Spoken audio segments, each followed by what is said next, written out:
Muchas gracias para la invitación y estoy agradecido a Diego Martínez por su invitación. Voy a continuar en inglés y voy a presentar la perspectiva europea.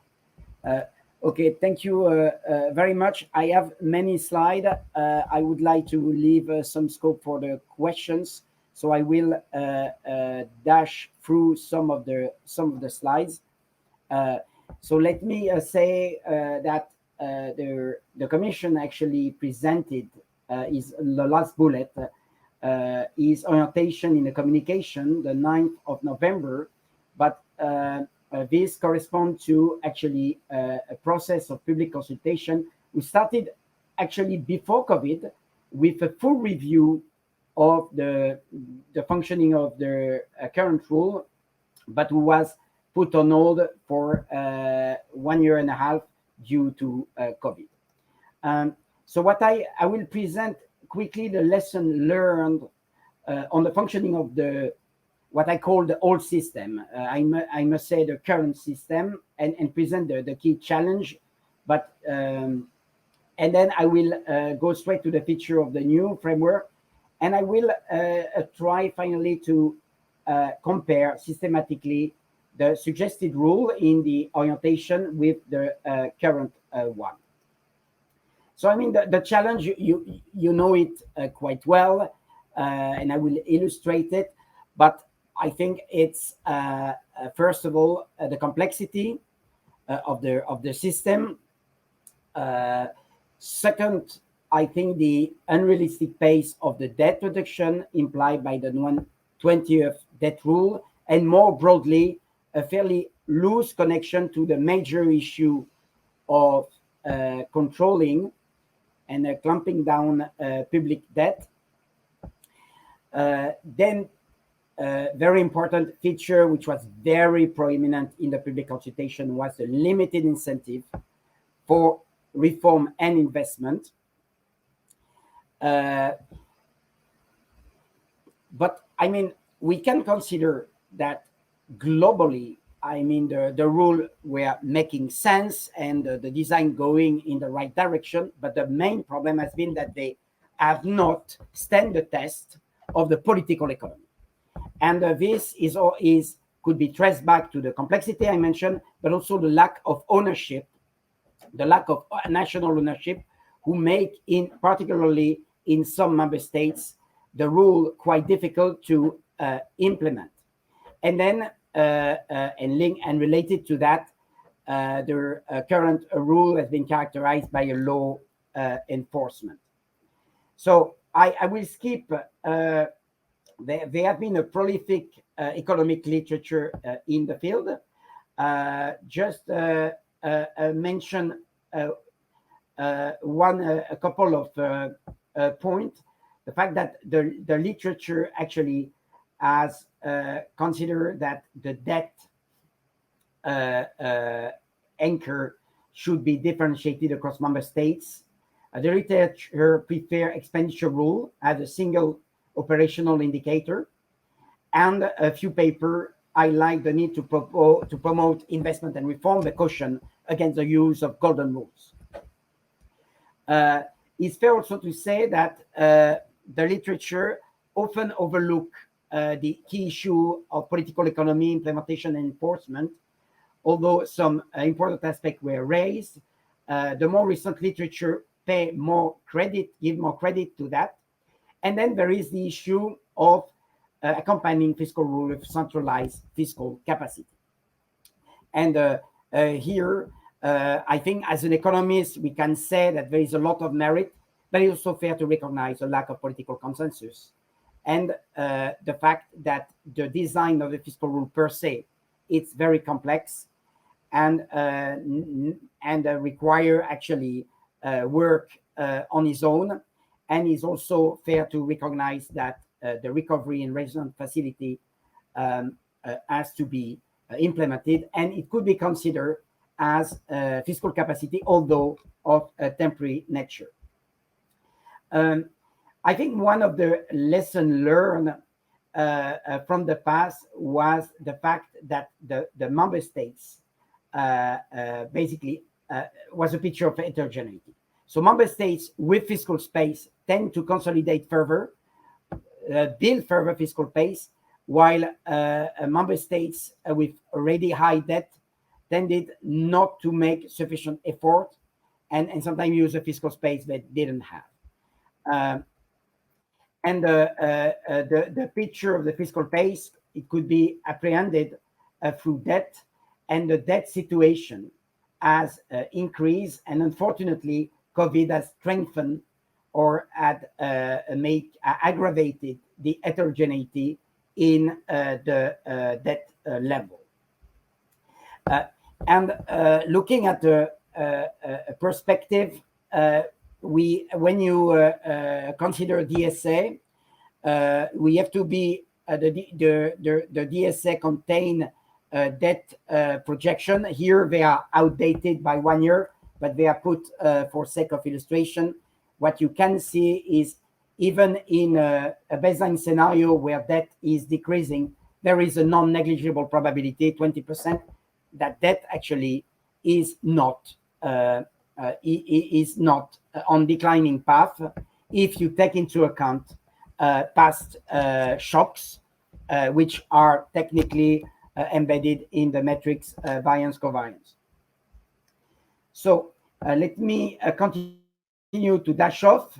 This is the picture illustrating on aggregate that fiscal rule that the functioning of fiscal rule has been pro-cyclical, although we have strong evidence that member states who stick to fiscal rule actually face a mitigation of their pro-cyclicality.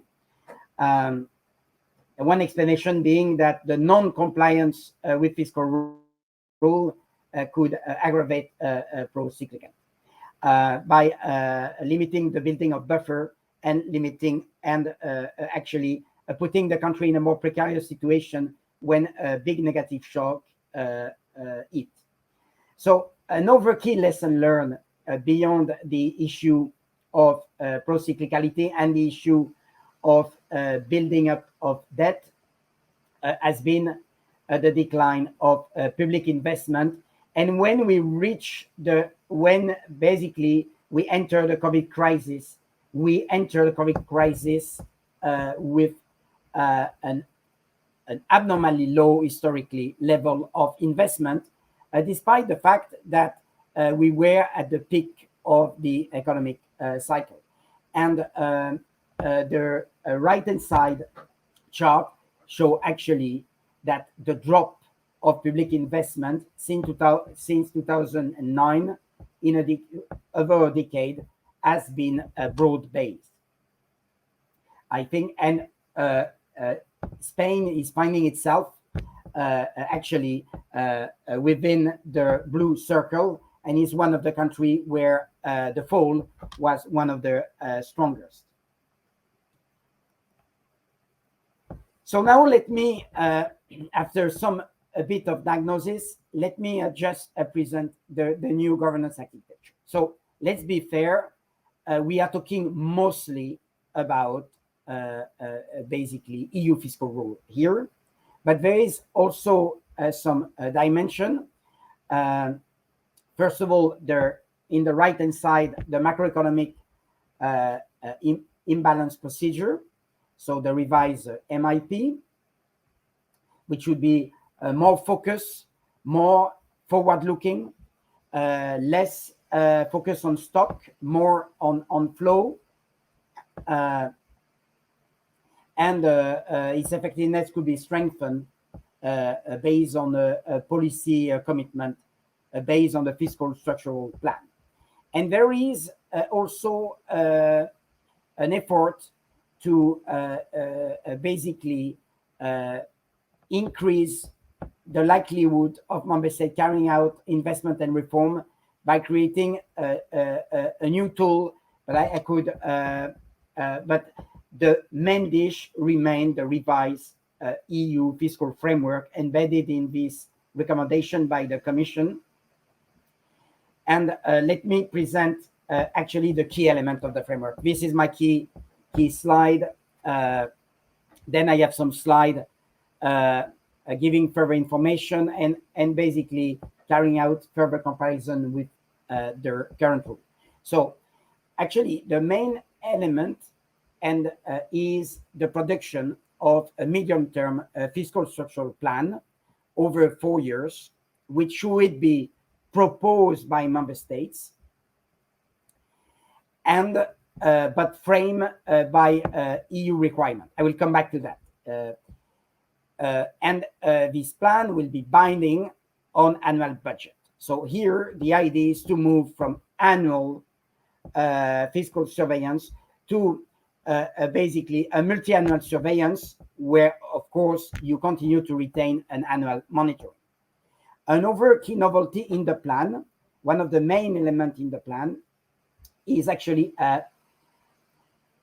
the inclusion of what I call a smart and country-specific debt rule, but is not based on output on debt, but is actually based on a single operational indicator, their net expenditure, and the net expenditure as an indicator under the control of the government will be so the path defined with this single indicator will be anchored on a DSA ex ante at the moment of the design, so that it ensures that according to reasonable debt projection, including stress tests, stochastic and deterministic, the net expenditure path, so differentiated across country,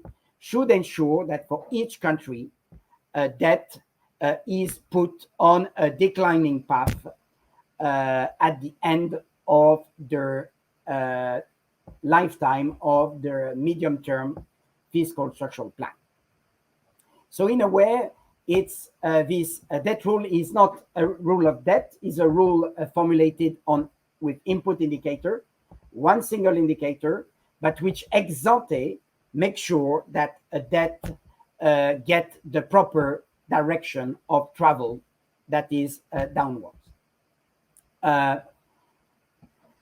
One important element is once the plan is crafted and agreed, I mean the net expenditure path in it become the basis for surveillance and enforcement throughout the cycle. So then you forget about the DSA. The DSA is an anchoring tool, is not a monitoring one. When becoming monitoring is actually the path, which is observable, unlike, for instance, the use of structural balance. A very important feature is that you can extend their plan by 3 years against the strong commitment of reform and investment. And this is a very important element. It's a bit reminiscent to RRF in a way, but with the big difference that there is no money involved. Here, member states, especially those with high debt, who need to do a lot of effort, could actually make this effort longer and then annually milder, more gradual, against reform and investment. So here you trade reform and investment against more fiscal flexibility. Flexibility you already have in the plan, because the plan tried to move away from their very stringent 1/20th rule, which is common across the board, which is based on magic number, which is also lead to some country to very strong front loading and is highly pro-cyclical. But a criticism we had, especially from the northern part of Europe, is you have a country-specific plan, so you will make this a bilateral affair. You will have a dialogue, and actually the big member state will have more power during this dialogue. No, I think we will have a clear and transparent criteria for the assessment of the plan, and in particular, the Commission will issue a technical trajectory which will be in line with our DSA and which will give an indication of a minimum effort. It won't be the minimum effort because member states may have over data, and there may be some justification to go even below, but it will frame the mind for the dialogue with member states, and it will be published, so it will be transparent. And then the plan will be assessed by the Commission, and upon a positive assessment, it should be endorsed by the Council. So in a way, it's a plan, it's country-specific, it promotes ownership, is based on a dialogue, but of course is embedded in a strong EU framework, prone to ensure transparency, predictability, and importantly, particularly for some countries, equal treatment. Especially small member states who fear that they will have less power in the negotiation. So one important element is actually the fiscal path, who will be counter-cyclical, because it's expenditure net of discretionary measure, net of interest rate, and so it leave out totally the current taxes movement. It will be also net of unemployment spending, and of course the expenditure financed by EU fund. So we are talking about nationally financed expenditure, and so this indicator will allow the automatic stabilizer to play. One of the problems of the structural balance was the shortfall windfall plaguing actually the metric. But of course, in case of major shock, going beyond the normal cyclical fluctuation in normal circumstances, generally escape clause will apply, with probably more power to the Council, and a country-specific escape clause will also be put in place for extraordinary event. Before we had unusual escape clause, but it was for the natural disaster, but it was to correct 0.1 of GDP. Here we are talking about pandemic, war, a big event, really a massive tail risk. And then there is the enhanced enforcement. So enhanced enforcement, I think what I want to say here is what of the proposal is actually to activate a debt-based EDP. And the debt-based EDP will be activated by a departure from the plan, from the fiscal path, the net spending path, and not from a departure from a 1/20th rule, which was not implementable, and as a result, no debt-based EDP has been opened. And we will clarify also the exit condition. Of course, this system will need a control account to track cumulative deviation and inform a possible enforcement action. And we will need to enrich the sanction toolbox with smart sanction, a reputation sanction, or financial sanction of no macroeconomic magnitude, in order to avoid basically, I will take a word which is more and more a swaying word, but to avoid the nuclearization of this instrument. Macroeconomic conditionality still apply, and deficit-based EDP will still apply. So this is really my main slide. So let me finish up in order to leave time to the discussant and to Miguel. Let me present a slide just comparing actually the whole system with the counter. First of all, let me say that the new system try to strike a balance between differentiation and ownership, first column, and effective common rules, which does not necessarily mean common values. On the level of governance, I think you need to balance a dialogue with member states with a common framework, for the reason I explained. You need to differentiate the the country requirement according to their debt challenge. So according to a risk-based approach, but the flip side is to try to maintain simplicity, and this, I think, is acquired by the use of a single indicator and the adjustment path, which after being anchored in the DSA, and this have some element of complexity, but is real life complexity, is not artifact-based complexity.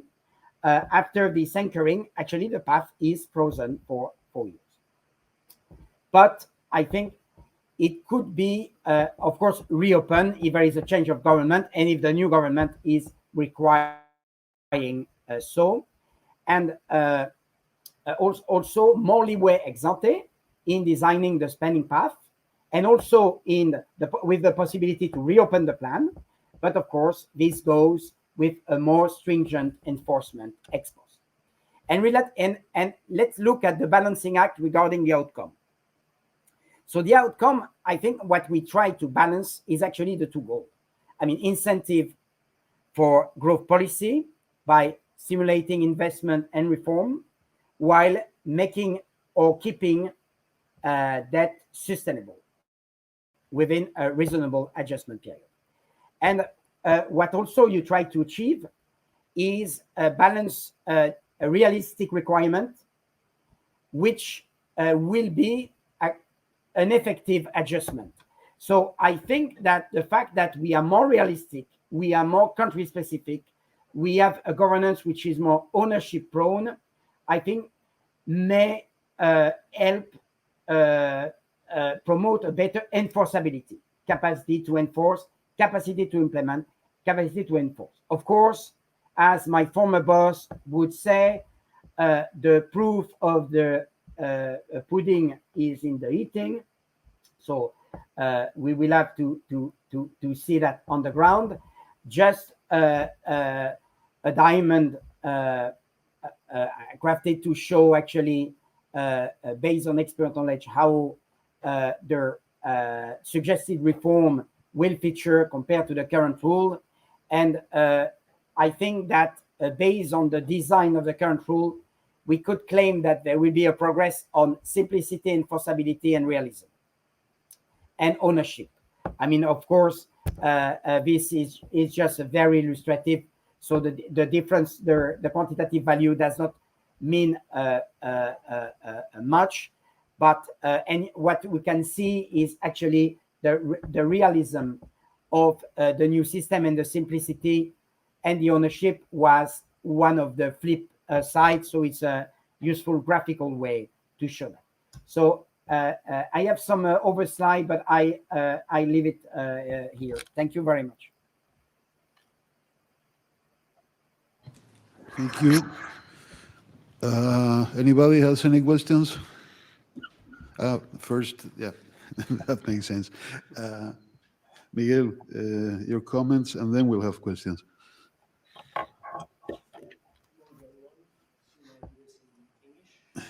Yeah, right. So thanks.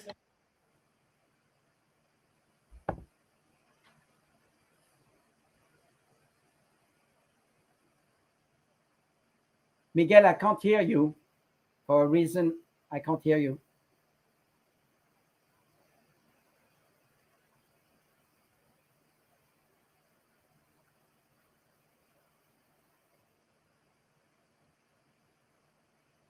I can't hear you. I try to. What about now? Yes. Can you hear me now? Okay. So I was saying that thanks for your input, for your paper, which I read, and for the presentation. And I think you summarized very well some of the key aspects of the new proposal by the Commission. Generally speaking, we are quite happy at Elcano. We did paper as well, which we actually submitted in the public consultation process, which was, I think, January 2022. And a lot of this was actually led by Carlos Martínez Mongai, who was ex-European Commission. And there are many things in the new proposal by the Commission that we included there. So there are quite a lot of overlaps. One I mean, a few things that we like is that, it is tailored to different realities of member states. Christina mentioned a lot of these things, so I'm not going to repeat, but that it is medium to long term, that I think that has not been emphasized, I think, enough by Christina, but I'm sure she agrees, is that it emphasizes on reform and investments. And I think your slide on investment and the falling in investment, even in places like the Netherlands, should be worrying for a lot of us. And it's actually quite, from a political economy perspective and an analysis of the European Union, I think it's quite interesting to see that Hungary is one of the few countries that has more investment, public investment now in 2019 than it has had in 2009. And so I think, overall, we are quite happy with the proposal. And but there are certain things that worry us or that could be improved, and I'm going to delve into them now. One is, and I guess here I coincide with Christina, is the participation of independent fiscal authorities, national authorities in the process. We think it is important. It makes the connection between the European and the national level. It introduces an element of technical expertise that is national in the process. And that should be, of course, coordinated with the European Fiscal Board.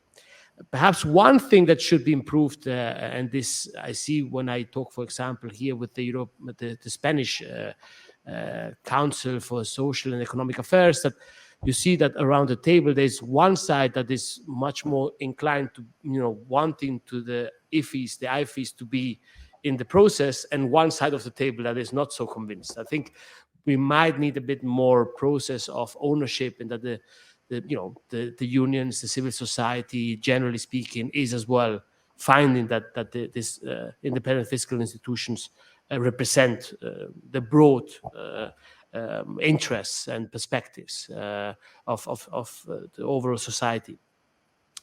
Then I think there's the issue that, we like that of course that there's a single rule, a single variable. But the question here is that in this net expenditure, we don't really include the cyclical expenditure in unemployment. And I'm not a technician, but it's the question is whether we will calculate this in places. What is structural? What is cyclical, right? And I think there some more work needs to be done, because it might lead to certain discretionality. Then this has been mentioned, and a lot of the northern countries are worried about this, that it gives obviously more power to the Commission and more discretionality to the Commission. This is not particularly bad. I think from our side, from my side in particular, I think it's normal. The Commission is in many ways the executive at the European level, but well, there are a few things that could actually get us into trouble. And I remember very vividly, when Jean-Claude Juncker was pressed why France was not disciplined enough, and his answer was because France is France, right?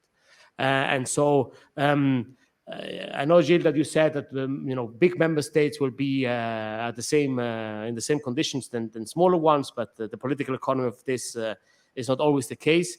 And certain elements, like for example, a reasonable decline in debt levels might be a bit too weak, right? Perhaps we might be a bit more demanding for certain member states to not only wanting a decline, but perhaps a more substantial decline in the fiscal and debt path of these countries. Then I think I'm not totally convinced as well about the enforcement of all of this. Smart sanctions sounds very good, but concrete elements of teeth and sanctioning countries, I think in the context of today's next generation EU funds, I think there we have the stick and the carrot.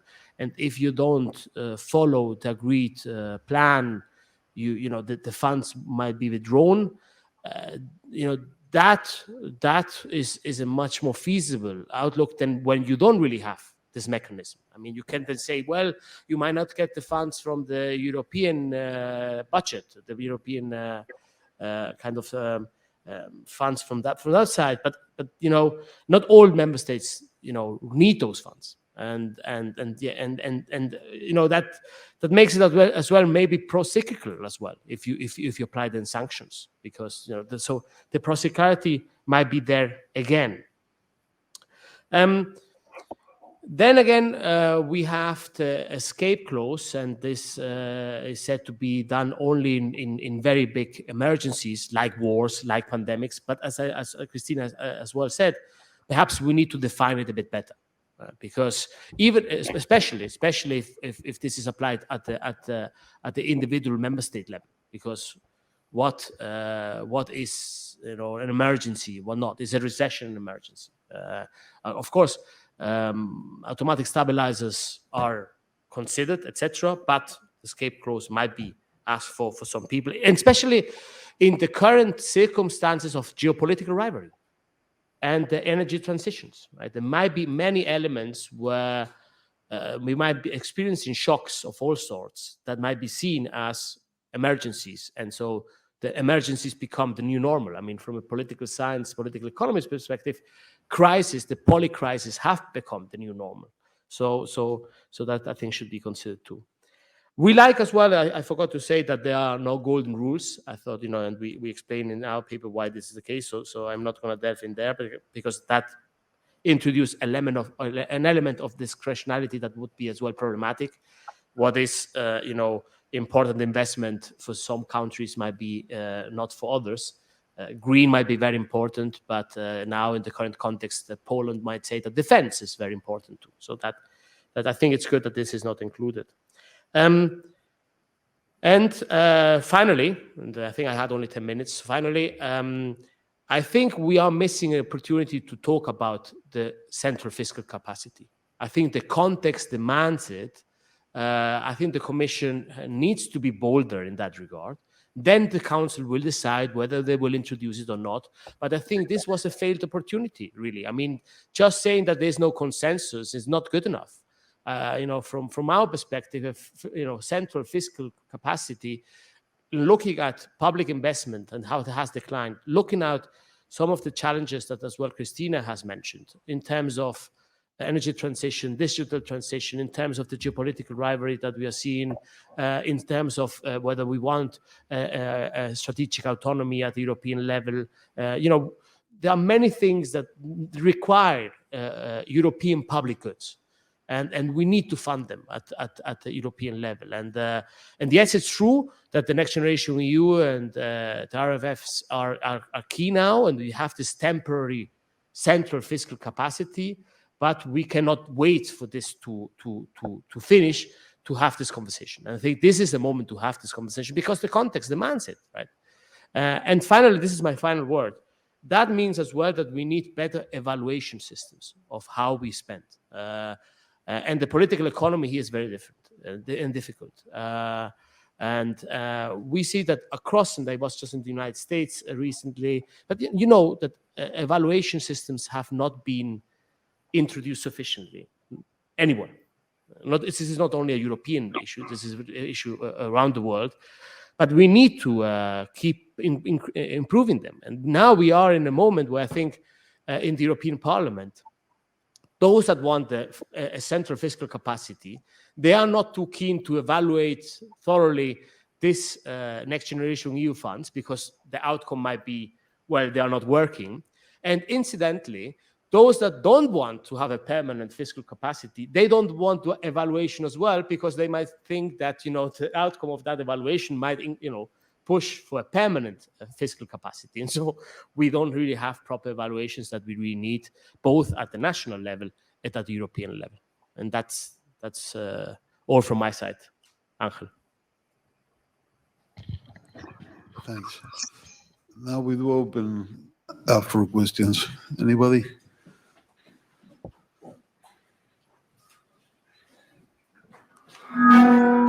Oops.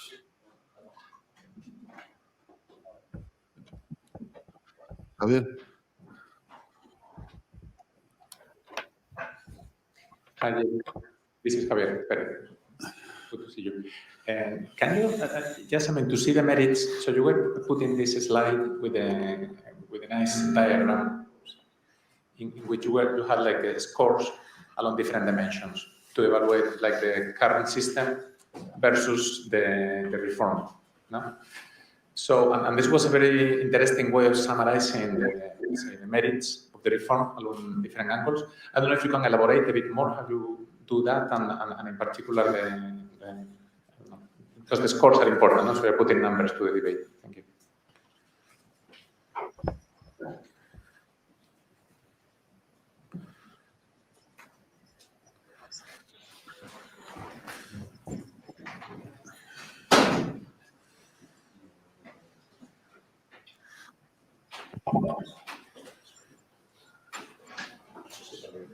No more question.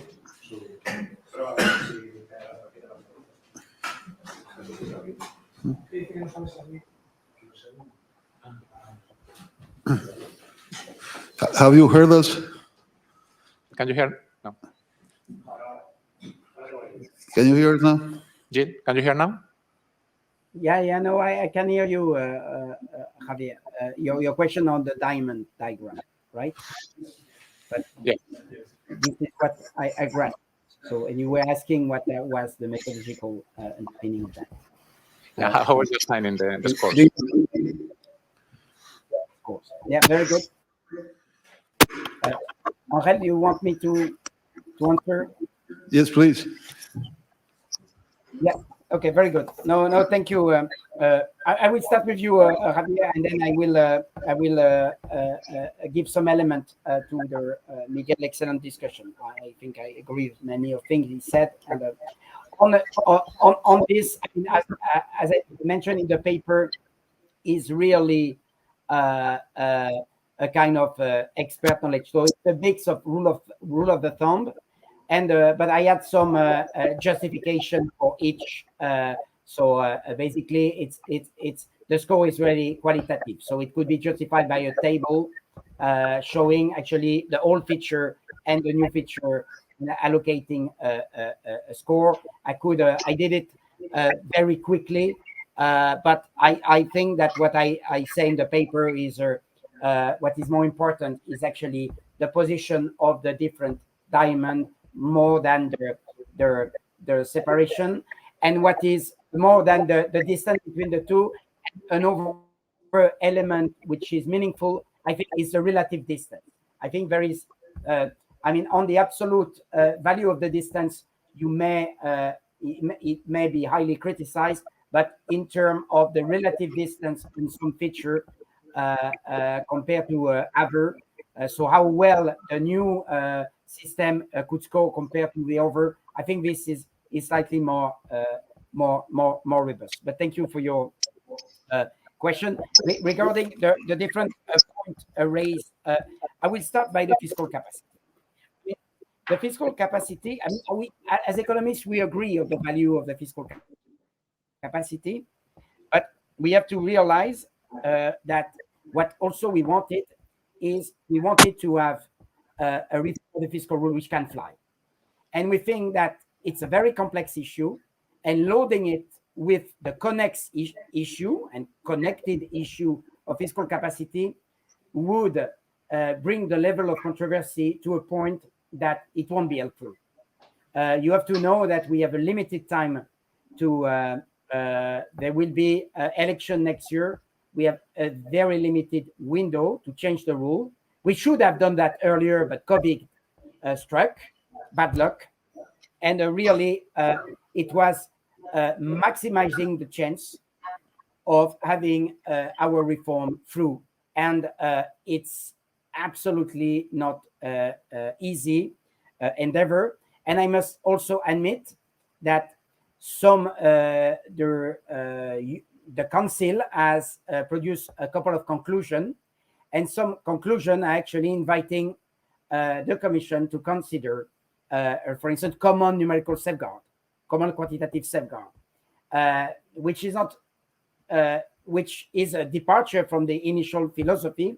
So you can see that the debate is a very complex one. You also have to know that many countries are saying, okay, we have a temporary fiscal capacity. We want to see its implementation. The first stage was successful. We want to see how it's implemented. And I think that actually I would disagree with you in saying that there is no evaluation. There is a lot of evaluation.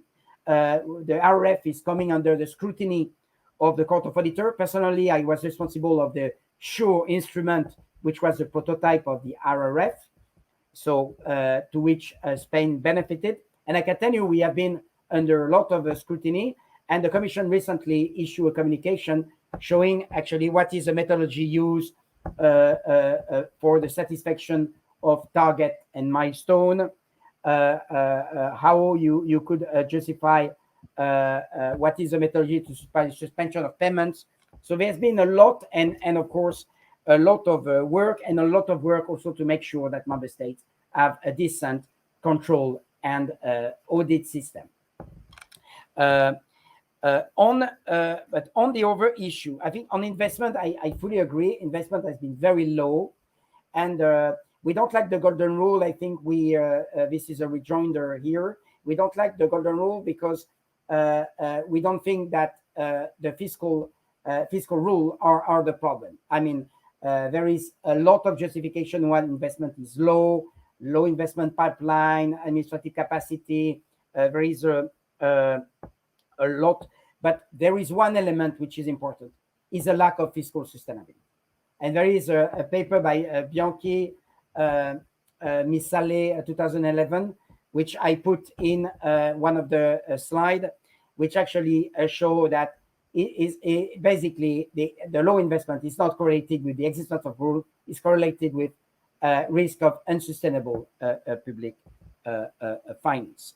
But the investment, we share the same concern that investment is low, and we have to work on two-pronged fiscal sustainability and promoting investment and reform, because we know that reform are also conducive, are setting the scene to setting the framework condition which are favorable to the conduct of public and private investment.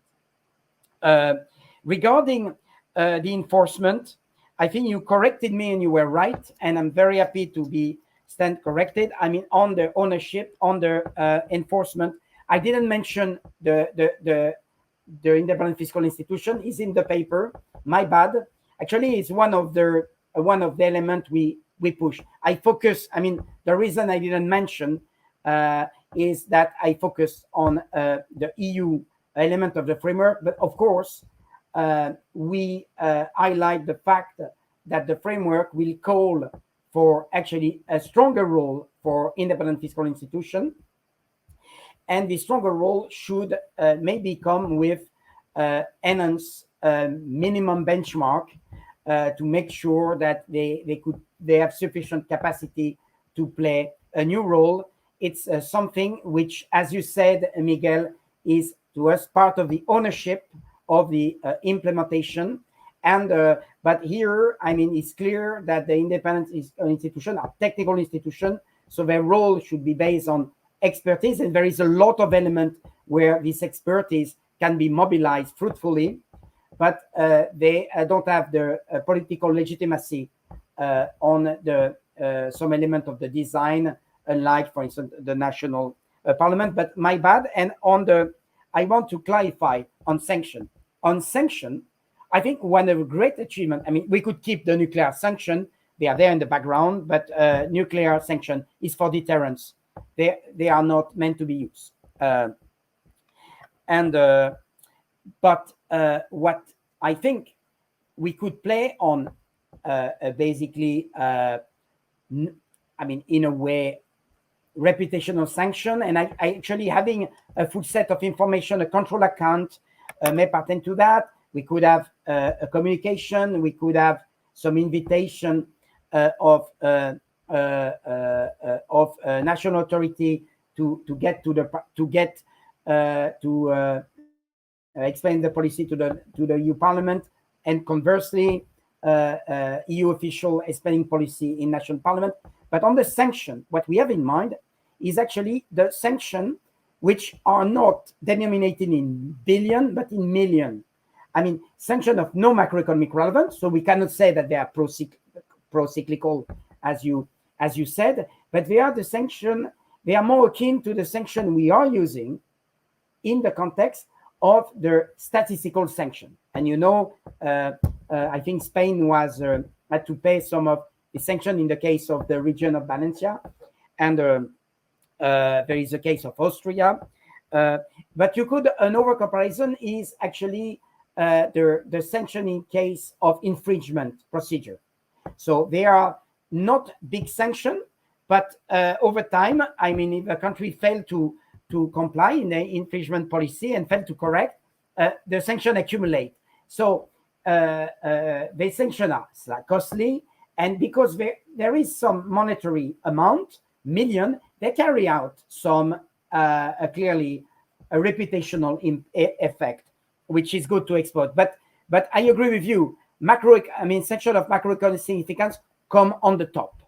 So, but I mean, let me on the enforcement say that on top of the deficit-based GDP, excessive deficit procedure, we will have a possibility to open the debt-based GDP in a credible manner. And we have a system which is much more credible than we used to have.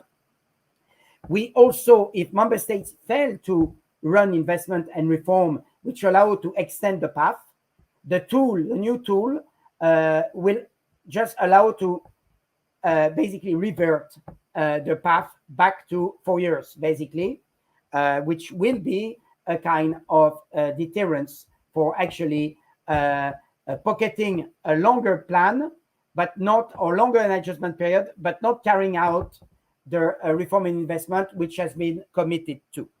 And so I think enforcement, there is some element, and again, my oversight, clearly the IFI will have a major role to play in this architecture. And we are also collectively with member states reflecting of how to give a stronger role to the European Fiscal Board. But this is, to me, a separate issue from the one of the IFI. So I think that I have finished, except by the last. I will reply to your last question, which is how we define the net expenditure aggregate. I think it will be like we did before.